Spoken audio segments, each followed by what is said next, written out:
मी पश्चिम महाराष्ट्रातून आलो आहे।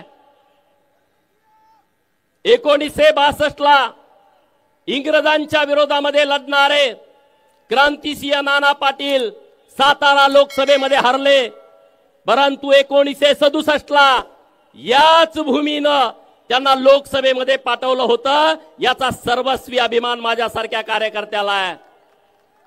मित्रांनो, भुजबळ साहेबांच्या नेतृत्वात इथे एक एल्गार सभा मागे झाली होती आणि आता दुसरी एल्गार सभा माननीय भुजबळ साहेबांच्या नेतृत्वामध्ये आपल्या या बीडच्या भूमीमध्ये होते आहे।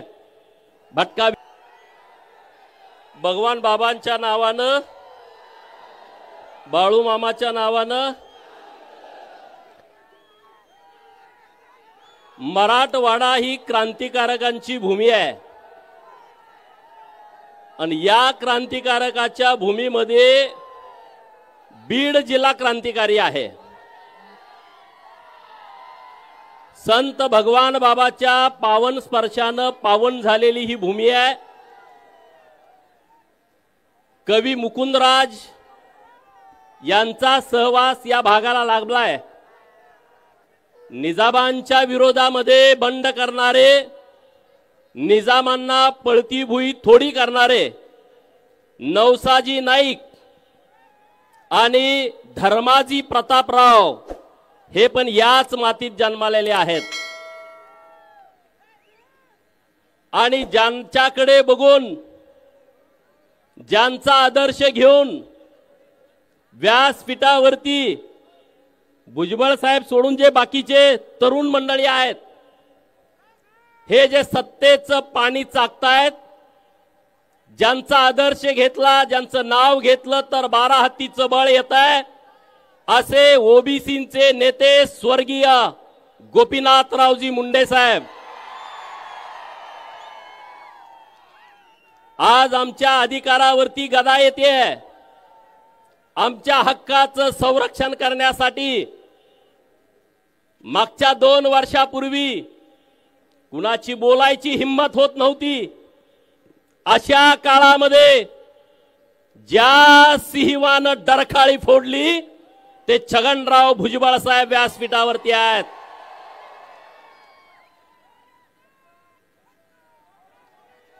राज्याचे माजी मंत्री ज्यांच्या शब्दाला धार आहे असे माननीय धनंजयराव मुंडे साहेब व्यासपीठावरती आहेत।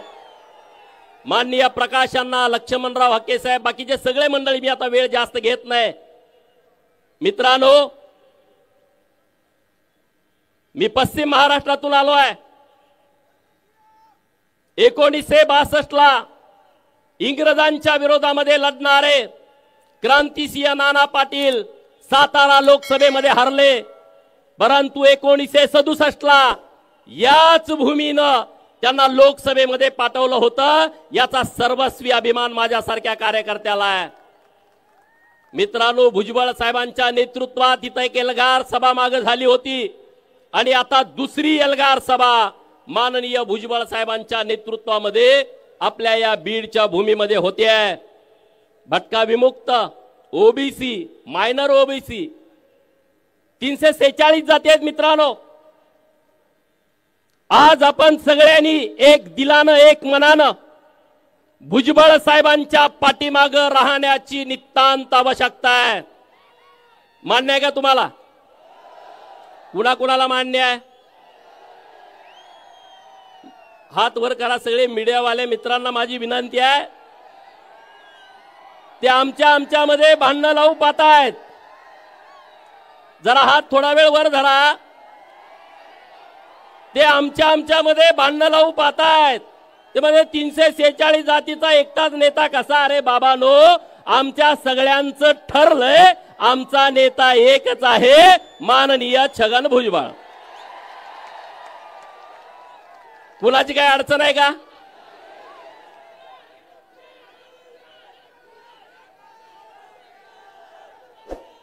मित्रांनो,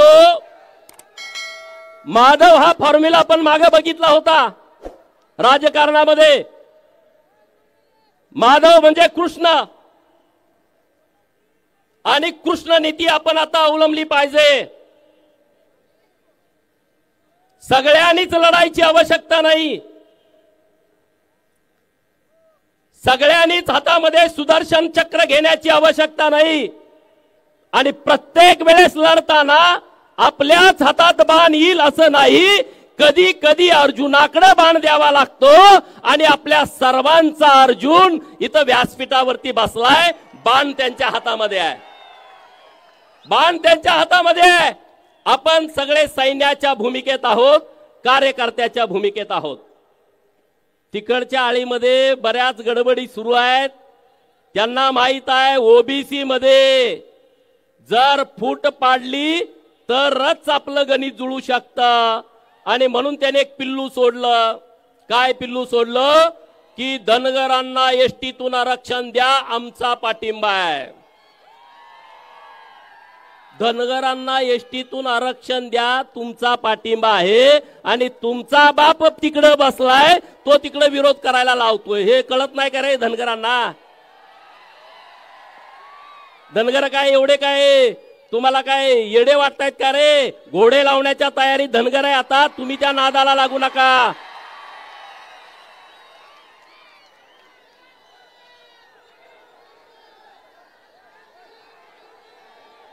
धनगरांना दोन भूमिकेत जावं लागणार आहे.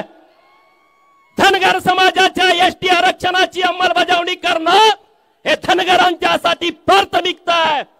आम्ही लढाई लढू, रस्त्यावरची लढू, न्यायालयातली लढू, सरकार बरोबरची लढू. धनगरांच्या एसटी आरक्षणाची अंमलबजावणी करणं ही आमची प्राथमिकता आहे. परंतु 346 जातीचा समूह असणाऱ्या ओबीसीच्या आरक्षणाचा संरक्षण करण्याची जबाबदारी ही सुद्धा धनगरांच्या वरती आहे. म्हणजे तुम्हाला दुहेरी भूमिका घ्यावी लागेल. मी म्हणतोय ती योग्य आहे का अयोग्य आहे? जरा जोरात आवाज येऊ द्या. म्हणजे दोन भूमिकेमध्ये धनगरांना जावं लागेल. अख्ख्या भटक्या जमातीनं वंजारी समाजाचा आदर्श घेण्याची आवश्यकता आहे.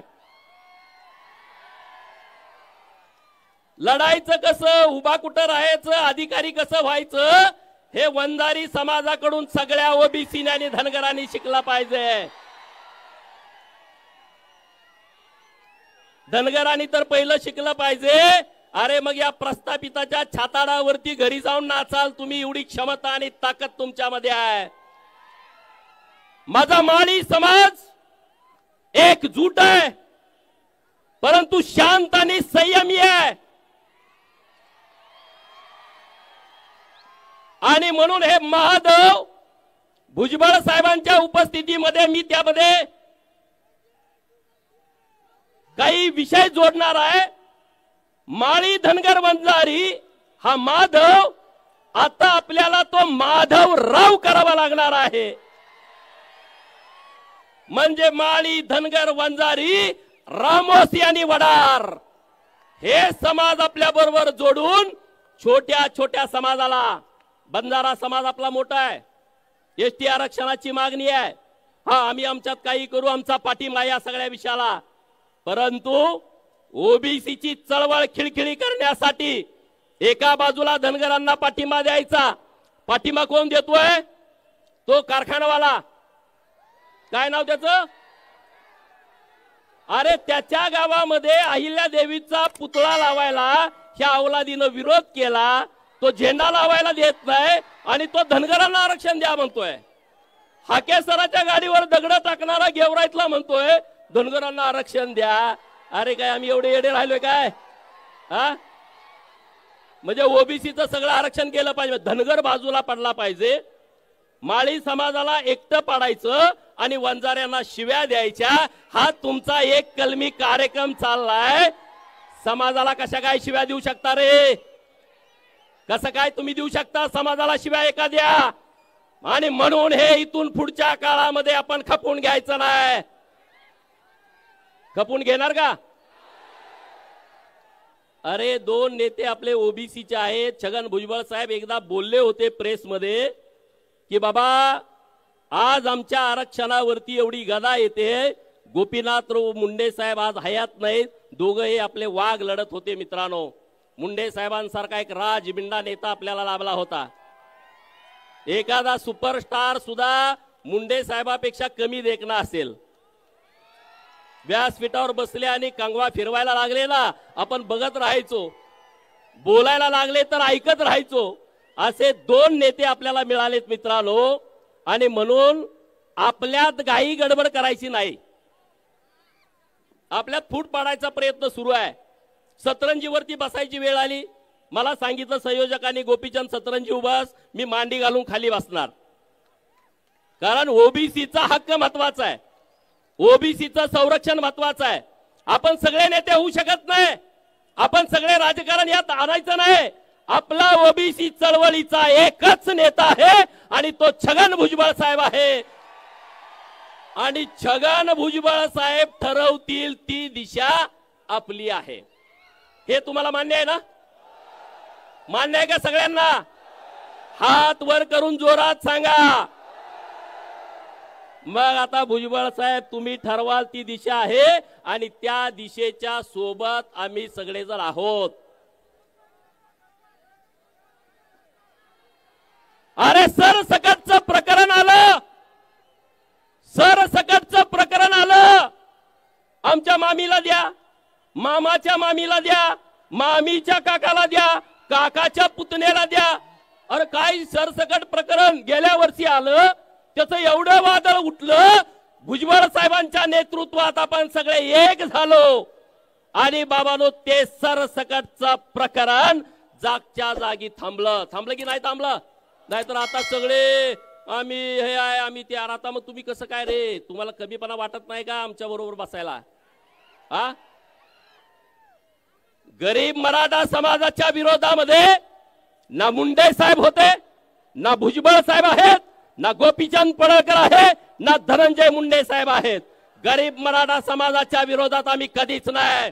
जे तुम्हाला वेगळं आरक्षण दिलंय त्या वेगळ्या आरक्षणाचं आम्ही सगळे समर्थन करतो, करतो की नाही? वेगळं आरक्षण आहे ना, तुम्ही ओबीसी विरोध करतोय, ओबीसी विरोध करतोय।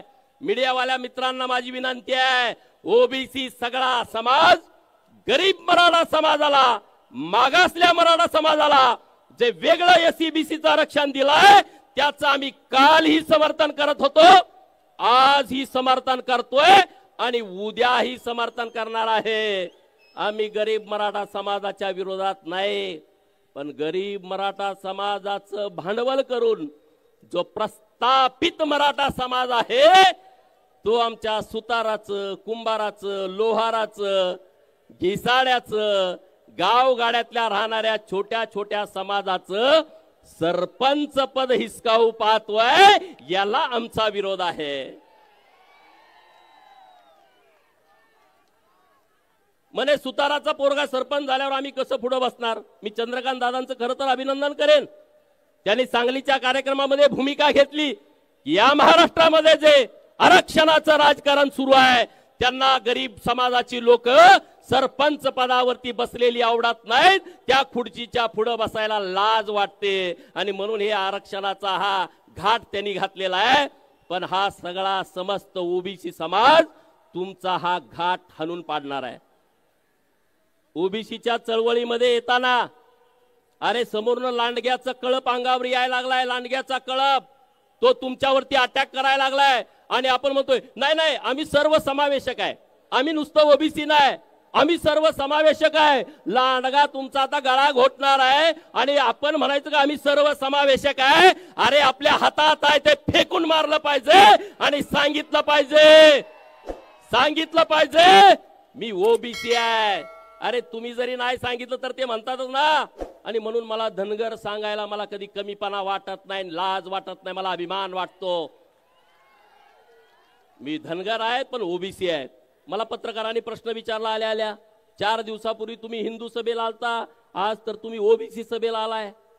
4 दिवसापूर्वी मी बीड मध्ये आलो होतो, कंधों से आगे छाती नहीं होती, कंधों से आगे छाती नहीं होती, धर्म से बढ़कर जाती नहीं होती, आणि म्हणून परवा आलो होतो धर्माचा विषय होता आणि आज आलोय माझ्या जातीचा ओबीसी लोकांचा विषय आहे आणि त्याचं संरक्षण करण्यासाठी भुजबळ साहेबांच्या पाठीमागे घोषणा देण्यासाठी कार्यकर्ता म्हणून आलो आहे आणि पुढे नेहमी येणार आहे मित्रांनो, नेहमी येणार आहे, नेहमी येणार आहे। आणि तुम्ही सगळे गावातले एक व्हा, सगळे एक व्हा, गावातले वाद सगळे संपून टाका।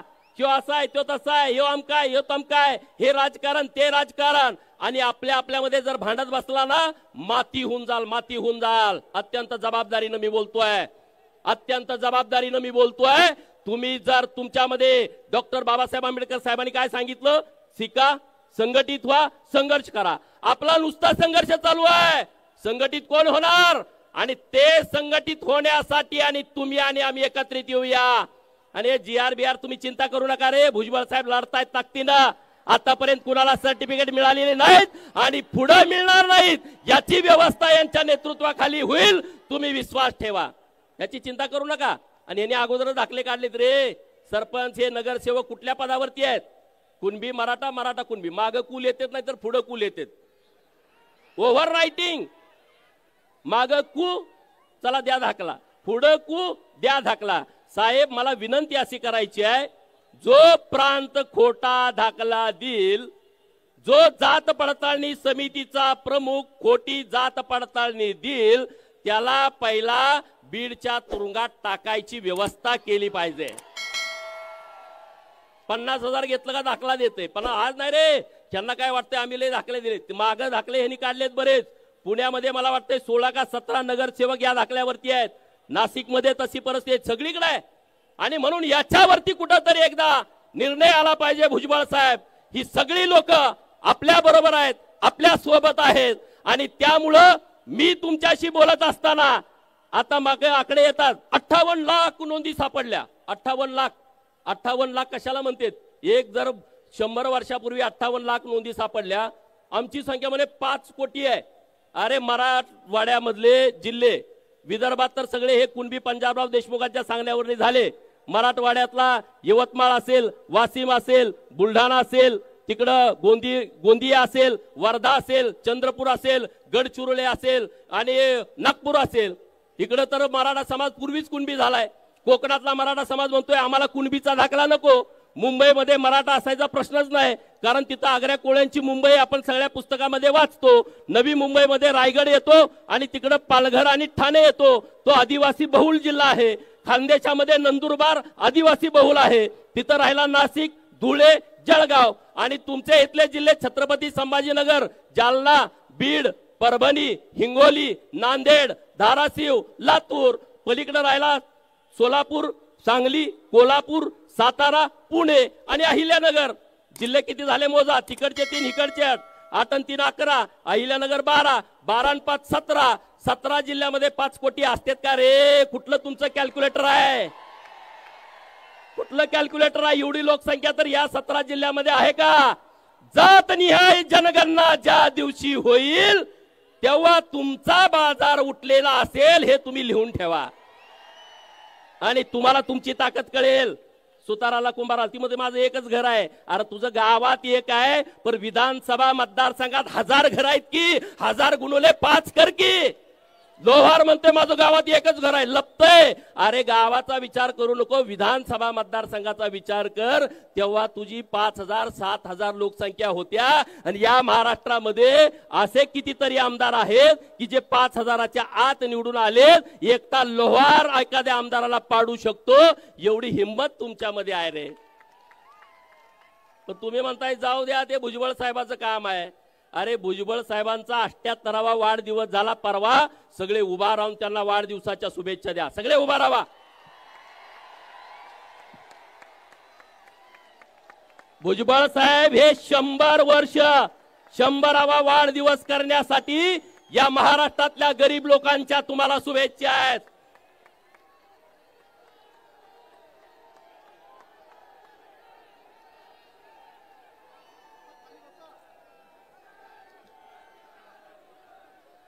अरे मित्रांनो, हे म्हणले की जिथं मुंडे साहेब जातील, भुजबळ साहेब जातील, तिथं निवडणुकीला पाडा। कुठं जरी मी स्टेटमेंट ऐकलं, त्यांच्यासाठी मला म्हणायचं आहे, हुकूमत तो वही करते हैं जिनका लोगों के दिलों पे राज होता है। हुकूमत तो वही करते हैं जिनका लोगों के दिलों पे राज होता है, वरना यूं तो मुर्गों के सर पर भी ताज होता है। तुम्ही भुजबळ साहेब आणि मुंडे साहेब कुठं आले तुम्ही पाडणार, तुम्ही पडाल, जशाच तसं मिळेल। तुम्ही आहो म्हणला आम्ही काहो म्हणू। तुम्ही समजा दादागिरी करताय, मोठी माणसं आहे, तुम्ही 2 दिले, किमान एक तरी आमचं पोरग दिल ना, आणि द्यावं लागेल। नाही 2 दिल म्हणताय, 1 दिली तर 2 दिल म्हणताय। नीट ऐका, हे कायद्यावरती राज्य चालतं, दादागिरीवरती हे राज्य चालत नाही। आणि म्हणून मला ठाम विश्वास आहे भुजबळ साहेब आपले सरकारमध्ये आहेत।